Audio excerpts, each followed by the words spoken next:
When a case goes cold, it doesn't happen all at once. It doesn't freeze overnight the way a river does in a Montana January. It goes cold the way an ember dies, slowly, reluctantly, glowing red for a long time before finally turning black. For the Cascade County Sheriff's Office, the Bogle Kalitzky case refused to die quietly. The two murders had torn a hole in the social fabric of Great Falls. These weren't drifters. These weren't strangers passing through. Lloyd Bogle was a young airman from Malmstrom, a face familiar enough that his fellow servicemen were shaken to their core, and Patty Kalitzky was a local girl, a Great Falls girl. She had walked those sidewalks, eaten at those diners, laughed in those school hallways. Her murder was personal in a way that felt like an assault on the town itself. The pressure on the sheriff's office was immense, and so in the weeks and months following the discovery of the two bodies, investigators worked with a relentless, almost desperate energy. They began building a list. Over the course of the investigation, that list would eventually grow to 35 separate suspects, 35 names, 35 men who, for one reason or another, drew the attention of detectives. Some were flagged because of where they had been that night, some because of what they had said or conspicuously failed to say in the aftermath of the murders. Some were career criminals passing through the area, and some were nothing more than men who rubbed a neighbor the wrong way, whose names were offered up in whispered conversations that investigators were obligated to take seriously. One by one, each name was pulled from the list, examined under whatever light 1956 forensic science could provide, and set aside. Because here is the brutal truth about forensic science in the mid-1950s. It was less a science and more an art. It was a collection of gut instincts dressed up in clinical language. Investigators could look for fingerprints, but only if they happened to land on smooth, non-porous surfaces and weren't smudged away by weather or time. They could perform basic blood typing, but only if a sample was collected properly and stored under ideal conditions. They could interview witnesses and build timelines. They could look for ballistic matches if they had shell casings, but they could not read the language written inside a human cell. That language, the language of DNA, hadn't even been properly described yet. James Watson and Francis Crick had published their double helix model of DNA only 3 years earlier, in 1953. In 1956, the concept, the genetic material inside a single microscopic cell, could one day be used to identify a human being with absolute certainty would have sounded like science fiction to the detectives working this case, and so they relied on what they had: eyewitness testimony, character references, alibis that could be confirmed or denied only by other human beings who could lie, physical evidence from crime scenes that had been exposed to a Montana winter. It wasn't enough. It was never going to be enough. The years passed. The 1950s gave way to the 1960s. The world outside Great Falls convulsed with change. Civil rights marches, a presidential assassination, a moon landing. The town grew and modernized. Young men and women who had been teenagers at Pete's Drive-In on the night Lloyd and Patty had their last date were now raising families of their own. But the case did not disappear. It lived in the basement of the sheriff's office, in that cardboard box on the metal shelf. And it lived in the memories of the people who had known Lloyd and Patty.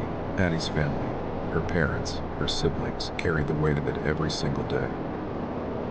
There is a specific kind of grief that comes from an unsolved murder.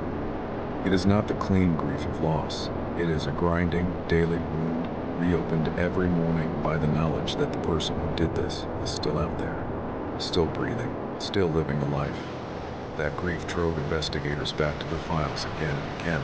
In the 1960s, the case was reopened and revisited. New interviews were conducted. All suspects were re-examined in light of new information. The list of 35 names was picked over with fresh eyes. Nothing broke. In the 1970s, Great Falls detectives began to hear whispers about a name that was already becoming notorious in the local circles. The name was James Whitey Bulger. If you know American crime history, you know that name. Whitey Bulger would go on to become one of the most infamous organized crime bosses in American history. A notoriously violent head of the Winter Hill Gang in South Boston. A man who spent 16 years on the FBI's 10 most wanted list before his capture in 2011. And his eventual murder in federal prison in 2018. But in the 1950s, Whitey Bulger was just a young Boston worker with a temporary history of violence. And crucially, records confirmed that in 1956, Whitey Bulger had been a member of the United States Air Force, stationed at Malmstrom Air Force Base, the same base where 18-year-old Lloyd Bogle had been assigned. When investigators connected those dots, the possibility was unlikely. Here is a known violent criminal with a documented history of brutal behavior, who had been physically present at Malmstrom at the time of the murders. Great Falls detectives traveled east, They conducted interviews. They sent information to law enforcement authorities instead of Bulger. The investigation into Whitey Bulger as a suspect in the Bogle Kalitzky murders continued in various forms for years, decades. His name appeared in the case files repeatedly, attached to theories that were carefully constructed and then, just as carefully, torn apart. It ultimately went nowhere. Bulger was never definitively linked to the murders. Whether he was truly innocent of this particular crime, or whether the evidence simply never materialized, is a question the case files cannot fully answer. What we know is that after years of scrutiny, investigators were forced to move on, and Whitey Bulger's name was set aside to join the other 34 on a list that was going nowhere.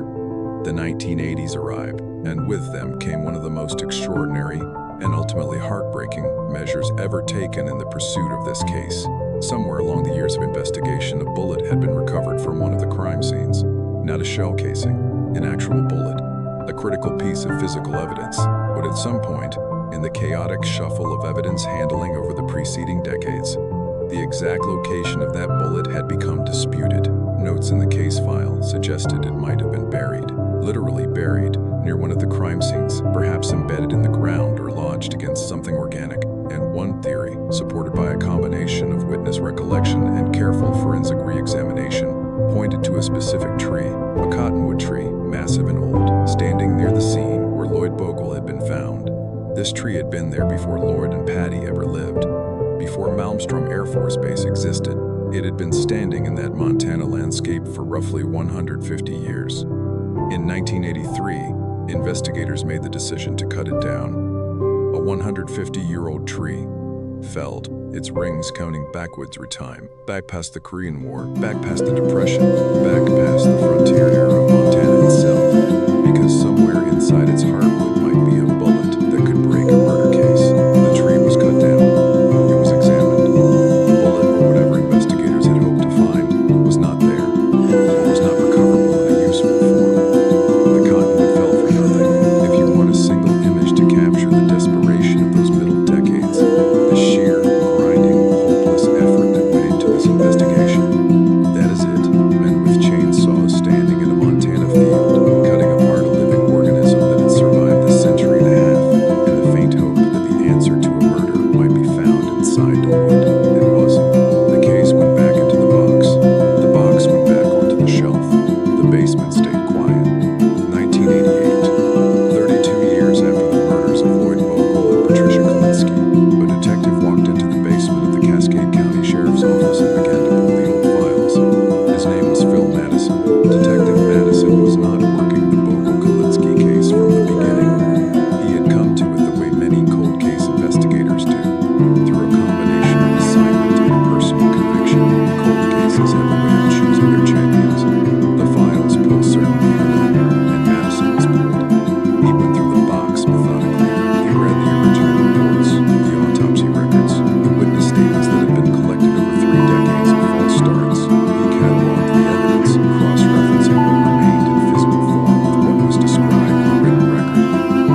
slide continued to wait. The 1990s came and went.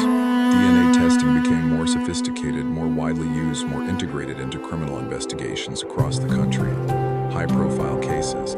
The O.J. Simpson trial in 1995 brought the concept of forensic DNA evidence into every living room in America. The public learned the language of genetic fingerprinting. They learned the words base pairs and alleles and probability. They understood in a way that would have seemed impossible a decade earlier that a single biological cell could place a specific human being at a specific location with a statistical certainty that bordered on mathematical proof. In 2000, the FBI's combined DNA index system, CODIS, became fully operational as a national database. CODIS allowed law enforcement agencies across the country to upload DNA profiles from crime scenes and from convicted felons, creating a searchable catalog of genetic identities. The idea was simple and revolutionary. A DNA profile recovered from one crime scene in Montana could now be compared automatically and electronically against profiles collected in a completely different case in Florida, Michigan, or Georgia for cold cases with biological evidence. CODIS was nothing short of a second chance at justice. The Bogle-Kalitzky case was exactly the kind of cold case CODIS was designed for, and in 2001, investigators finally sent the glass slide to a forensic laboratory for analysis. The technicians who received that slide were walking into the unknown. They didn't know what they would find. The sample was 45 years old, far older than most biological evidence submitted for DNA testing at that time. The slide had been stored without any special climate control, in a cardboard box in a basement that experienced the full range of Montana's seasonal temperature swings. Heat in summer, bitter cold in winter, year after year for decades. Under the microscope, the technicians examined the slide, and they found something extraordinary. A single human sperm cell, one cell, not a sample, not a smear, not a recoverable quantity that any textbook of the era would have described as workable. One single cell, resting in the glass the way a grain of sand rests on the beach. But it was there. After 45 years, a single sperm cell had survived, preserved by nothing more than dry glass and darkness. It had outlasted decades, outlasted the men who had originally collected it, outlasted the era in which it was deposited. The laboratory extracted what DNA they could from that single cell. They ran the profile through CODIS. No match. No match. It is difficult to overstate how deflating that result must have been. The slide had survived 45 years. The technology had finally advanced to the point where a single cell could be analyzed at all, and the DNA extracted from that cell was not Patty Kalitzky's, meaning it came from a third party, very likely the man who had assaulted and murdered her. A clear, direct, biological connection to the killer, sitting right there on a piece of glass. And his profile was not in the database. The DNA extracted from that sperm cell had never been convicted of a crime, or at least whatever crimes he may have committed. He had not left a sample in the system. He was a ghost, present in the evidence but invisible to the database. The system could only find you if you were already in it. The profile was uploaded to CODIS and left there, a genetic portrait of an unknown killer, waiting for a match that didn't come. The case went back into the box. The box went back on the shelf, but now the box contained something it hadn't had before. A secret waiting to be decoded, preserved in a glass slide, and digitized into a string of genetic data that would outlast every person currently alive to work the case. The slide had waited 45 years for technology to find it. Now it would wait a little longer. 2012. 56 years after the murders. A new detective enters the story. His name was John Cadner. Detective Cadner inherited the Bogle-Kalitzky case the way certain people inevitably inherit the heaviest burdens, not because anyone chose him specifically, but because the case and the man found each other at the right moment. Cadner was a meticulous investigator with a particular interest in the emerging world of forensic technology. He understood, in a way that some of his predecessors could not have, that the science of genetic identification was not standing still. It was accelerating. When Cadner first sat down with the Bogle-Kalitzky files, he was not starting from zero. He had the DNA profile extracted from that single sperm cell in 2001. He had a CODIS upload and confirmed no match. He had 56 years of investigative decades documented in exhaustive detail. What he had to offer his predecessors were not was a willingness to look beyond codes, because when the early 2010s, the forensic science community was beginning to take seriously the possibility of transforming case investigation in a way that CODs was revolutionized. Could not have predicted. The question was this: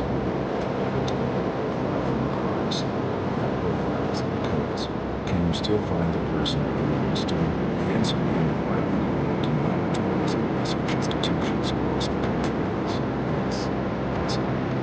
Under what circumstances? The term was called forensic genealogy. To understand why forensic genealogy is revolutionary, you have to understand something: genetics of family trees. When a parent passes DNA to a child, approximately half of its genetic codes, two siblings share the same elements. They share approximately 50% of genetic code.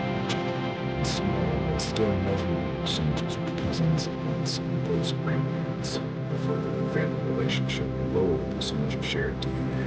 But shared DNA there will be, even among distant cousins. Now, consider the consumer genealogy market that exploded in the early 2000s and grew exponentially through the 2010s. Companies like Ancestry DNA, 23andMe, and others collecting and storing the voluntarily submitted DNA profiles of millions of ordinary citizens who similar genetic history. These were databases. These were law enforcement tools. Private consumers for private purposes to find out if you look like an ancestor or great-grandfather was really from county clerk. What those databases inadvertently created was something forensic investigators had never had before: a massive searchable repository of genetic profiles belonging to ordinary, law-abiding citizens who had no reason to be in CODIS. The insight, the breakthrough, was this: even if a killer's own DNA was not in any consumer database, the DNA of his family members might be. A daughter who took an Ancestry DNA test out of curiosity. A nephew who submitted a sample to find out more about his grandfather. A distant cousin in another state, living a completely ordinary life, who had no idea their genetic profile was about to point a finger at someone they might barely know. If you had the killer's DNA profile, and if you could upload it into a consumer genealogy database and run what is called a familial search, you might not find the killer directly, but you might find his relatives. And if you could find his relatives, you could build a family tree. And if you could build a family tree, working forward through generations and cross-referencing against geographic data and age ranges and other publicly available information, you might eventually find a single name that fit every parameter. This was the promise of forensic genealogy. The method gained its most famous public proof of concept in April 2018, an event that sent shockwaves through the entire law enforcement community and changed the way cold cases would be pursued forever.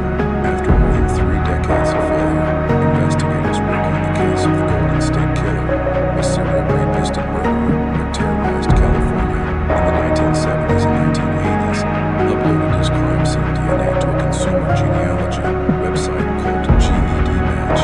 GEDmatch allowed users to upload their own DNA profiles for cross-comparison. And unlike some platforms, its terms of service at the time permitted law enforcement searches under certain conditions. The search returned distant relatives. A family tree was constructed by forensic genealogist Barbara Ray Venter. The tree was cross-referenced against age, geography, and other details that the investigators knew about the Golden State Killer from decades of evidence. Branch by branch, the tree was narrowed, name by name, the list shortened. Eventually, the tree pointed to a single living man, Joseph James D'Angelo, a 72-year-old former police officer living quietly in a suburban Sacramento neighborhood. DNA collected from D'Angelo's discarded trash confirmed the match to the crime scene DNA. He was arrested. He pleaded guilty.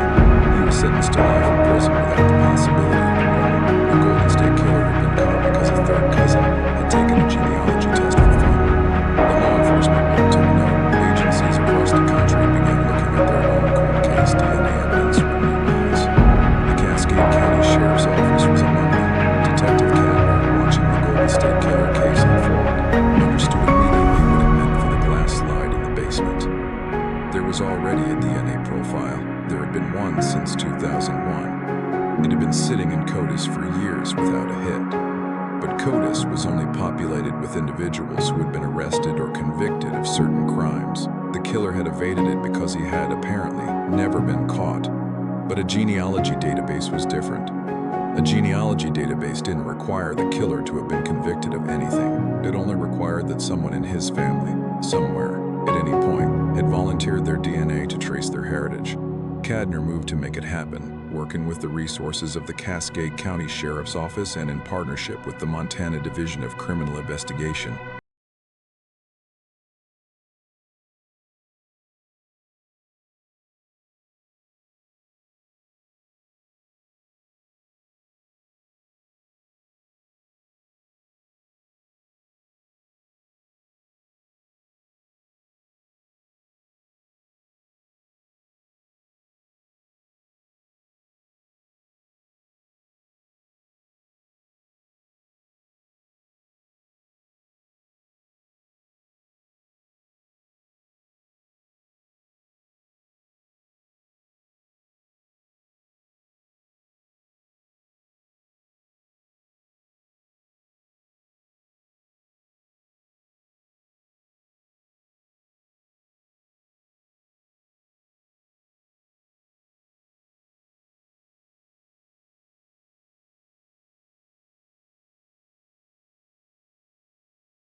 In 1956, the most chilling thing is how completely, how thoroughly, how successfully he disappeared into ordinary life while carrying the knowledge of what he had done. When investigators pulled the thread that the genealogy search had produced and began building a profile of Kenneth Gould, what they found was a man who fit the geography of the crime with an almost surgical precision. In January of 1956, at the time of the murders, Kenneth Gould was living approximately 1 mile from Patricia Kalitzky's family home.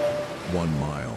In a town of 40,000 people, in the expansive, flat geography of Montana where 1 mile represented a genuine distance, Kenneth Gould had lived close enough to Patty Kalitzky that he would have known her neighborhood, known her face perhaps, known which houses her family belonged to, which streets she walked, which routines defined her week. And investigators discovered something else, something that brought Vineyard Road, the desolate stretch of gravel where Patty's body was found, into sharp, devastating focus.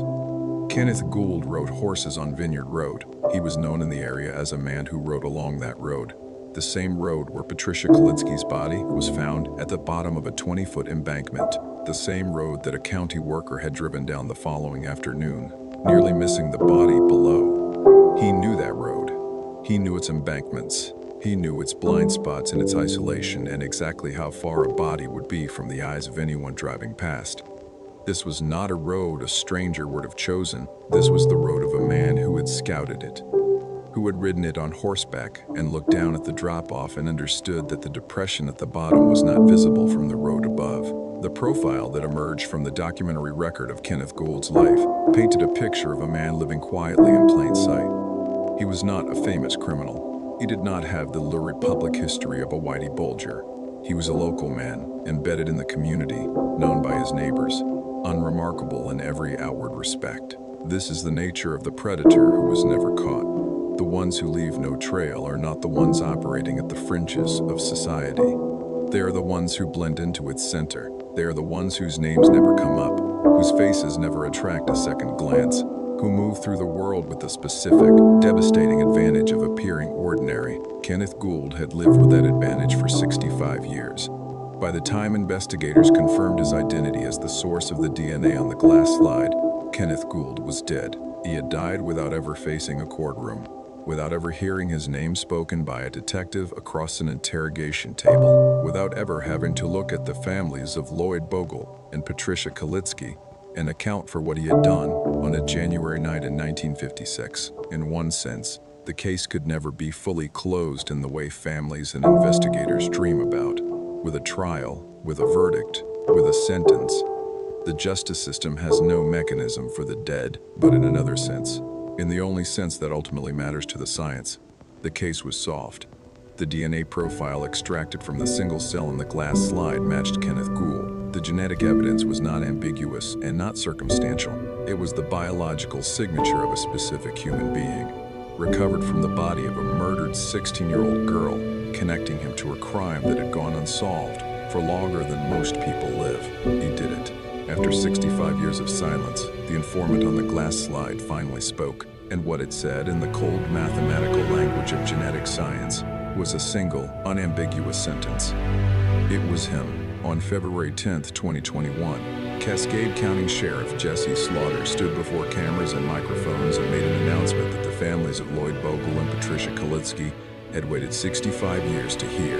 The case of the double murders of January 1956 had been solved. The DNA evidence identified the responsible individual as Kenneth Gould, a man who had lived in Great Falls at the time of the murders and had died years before investigators were able to reach him. The press conference was not a celebration. There was no triumphal music, no dramatic review. It was a quiet, measured, almost sorrowful recounting of facts. The tone of the room was the tone of people who had carried something heavy for a very long time, now having exhausted every alternative, sitting it down. The families received the news privately before the public announcement for the surviving relatives of Lloyd Bogle. His family in Texas, people who had grown from children to the elderly while waiting. The identification brought a complicated mixture of relief and grief. Relief that the question had an answer. Grief that the answer came too late for a trial, too late for any conventional form of accountability. For the Kalitzky family, the same complicated calculus applied. Patty had been dead for 65 years. Her parents, who had stood on their porch in January 1956 and heard the worst words any parent can hear, were long gone themselves.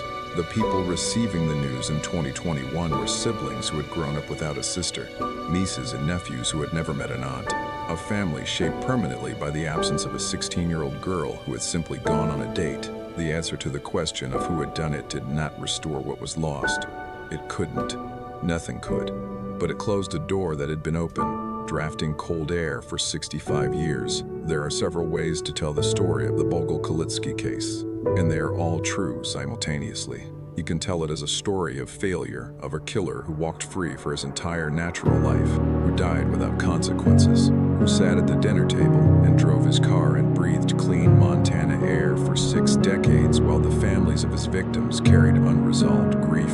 That story is true. You can tell it as a story of institutional perseverance, of detectives in every generation who refused to let the box stay closed, who came back to the files again and again, who cataloged and preserved and documented and eventually partnered with scientists working at the very edges of human knowledge to extract an answer from a piece of glass. That story is also true. But the story that matters most, the one that will outlast all of the others, is the story of preservation, of the fact that somewhere in 1956, a medical examiner or laboratory technician prepared a microscopic slide during an autopsy and placed it in a file, and that slide was not thrown away. It was not lost.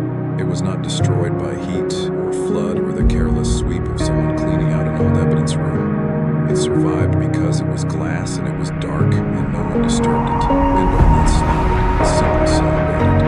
It waited through the Eisenhower administration and the Kennedy administration and every administration after that.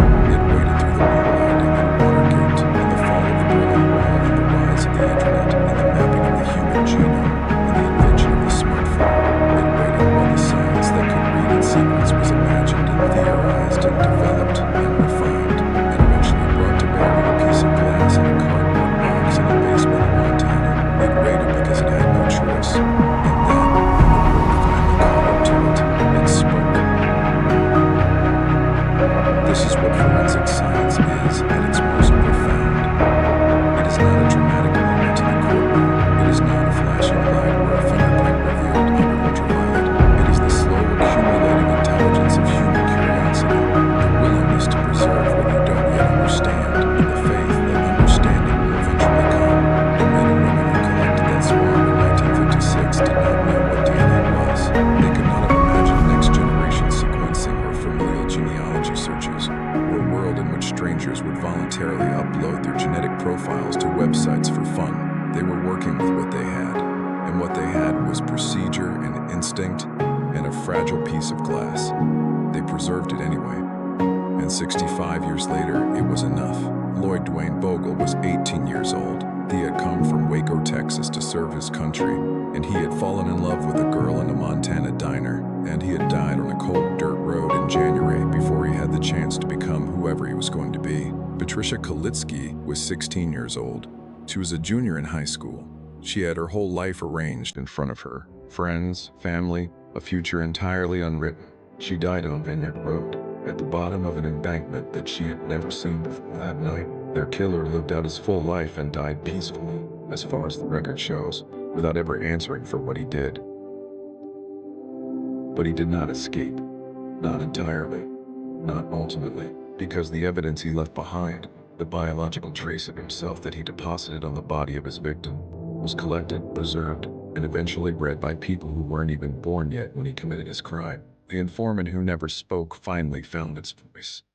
And what it said was, "I know you. I have always known who you are. And I have been waiting for the world to catch up."